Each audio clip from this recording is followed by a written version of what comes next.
Hola, bienvenidos y bienvenidas a este video donde les mostraré 25 territorios americanos que son entidades políticas, pero que tienen dependencia de otras naciones, por ejemplo, del Reino Unido, de Francia, de Países Bajos, de Estados Unidos y de Dinamarca.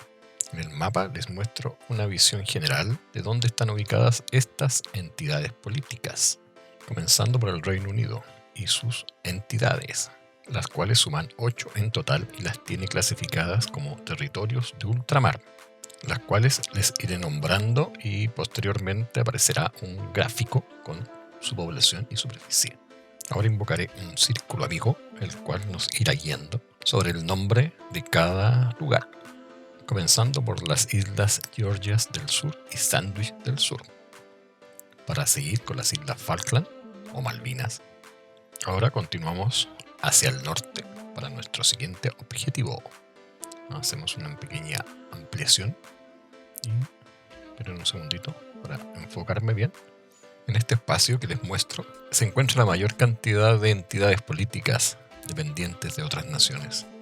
Circulito amigo aparece nuevamente para enfocarte sobre la isla de Montserrat, para seguir con la electrificante isla de Anguila y continuar con las Islas Vírgenes Británicas.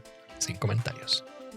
Ahora nos alejamos un poco más para seguir con nuestro viaje, para llegar a las fauces de las Islas Caimán, famosa por ser un paraíso fiscal, especialmente para grandes empresas y fortunas latinoamericanas. Nos vamos a las Islas Turcas y Caicos, cuyo nombre proviene de un cactus autóctono y del idioma lucayo de los nativos. Nos alejamos y nos vamos a las Islas Bermudas, famosas por ser parte de un triángulo, pero de sucesos paranormales. Para terminar esta parte, un paneo general con las 8 entidades políticas que abarcan poco más de 17.000 kilómetros cuadrados y 235.000 habitantes aproximadamente. Dejamos las dependencias del Reino Unido y pasamos ahora a las dependencias de origen francés. Comenzaré desde el punto norte, en la isla de San Pedro y Miquelón. Es el único territorio francés en América del Norte y forma parte de los territorios especiales de la Unión Europea. Ahora nos iremos más al sur, específicamente a la zona del Caribe y las Antillas, donde se encuentra la mayoría de las posesiones francesas. Comenzaremos por la isla de San Martín, la cual comparte junto con Países Bajos. La parte norte corresponde a Francia. Ahora nuestro viaje continúa hacia la isla de San Bartolomé. Ahí está, con el circulito. Continúa la travesía ahora hacia las islas de Guadalupe y Martinica. Y ahora voy a llamar al circulito amigo para poder enfocarlas bien y mostrárselas. Ahí está Guadalupe, ahí está Martinica. Estas entidades políticas francesas, uno en general las omite sin querer queriendo, como decía el Chavo del Ocho, cuando se quiere entregar información sobre Latinoamérica. El mejor ejemplo es nuestro siguiente destino, Guayana Francesa, que tiene un Producto Interno Bruto muy alto, de 20.000 euros aproximadamente, y el índice de desarrollo humano también es muy alto, se aleja mucho de los índices generales de América Latina en promedio. Ahora nos vamos a la isla Clipperton, cerca de México, la cual tiene 0 habitantes, 6 kilómetros cuadrados, y es reclamada por México históricamente, pero en 1931 por un arbitraje internacional se lo otorgó a Francia.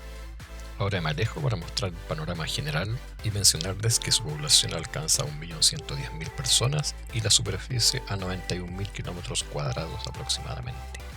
Dejamos las dependencias francesas y ahora vamos a ver las dependencias de los Países Bajos. Vamos por estas 3 islas paradisíacas. Primero, Aruba. Ahí está el circulillo. Ahora, Curazao, cuya principal actividad económica es ser una refinería de petróleo proveniente de Venezuela. Y la isla de Bonaire. Las 3 en general también tienen mucho turismo. Ahora vamos a las islas que forman parte de las Antillas Menores. Entre ellas tenemos, vamos a buscar el círculo mágico y lo ubicaremos en la isla de San Martín, la parte sur, que pertenece a Países Bajos. Ahora, viajando un poco más al sur, está la isla de Saba, no de la Reina por si acaso. Un poquito más al sur, hacia la derecha, la isla de San Eustaquio. Ahora vemos el panorama general para mencionarles que estas posesiones abarcan casi 1000 kilómetros cuadrados y 370.000 habitantes. Y ahora, las entidades políticas bajo dependencia de los Estados Unidos. Vamos a comenzar por la isla de Navassa, la cual es administrada por el Servicio de Pesca y Vida Silvestre de los Estados Unidos. Haití reclama la isla de Navassa también, señalando que posee títulos de soberanía sobre ella. Y ahora el Estado Libre Asociado de Puerto Rico. Su Producto Interno Bruto per cápita está sobre los $30.000 y su índice de desarrollo humano es muy alto, de 0,850. Finalmente, las Islas Vírgenes de los Estados Unidos, que fueron vendidas por Dinamarca en el 1916. La población de estos territorios llega a los 3.350.000 personas y su superficie a 9.300 kilómetros cuadrados aproximadamente. Una vista general antes de pasar al último territorio, que pertenece a Dinamarca. Ahora me alejo bastante más para mostrarles a Groenlandia, que debido a la proyección de Mercator se ve que fuera gigantesco, pero Groenlandia es del tamaño de Argentina aproximadamente. Tiene una superficie de 2.166.000 kilómetros cuadrados y una población de 57.000 habitantes. Y ahora pueden ver el panorama general, donde están todas las entidades políticas, son 25 en total. Bueno, espero que les haya gustado y aprendido, así como yo aprendí harto haciendo este video. La geografía es algo apasionante y seguiremos aprendiendo. Muchas gracias por el apoyo y no olviden suscribirse. Hasta pronto.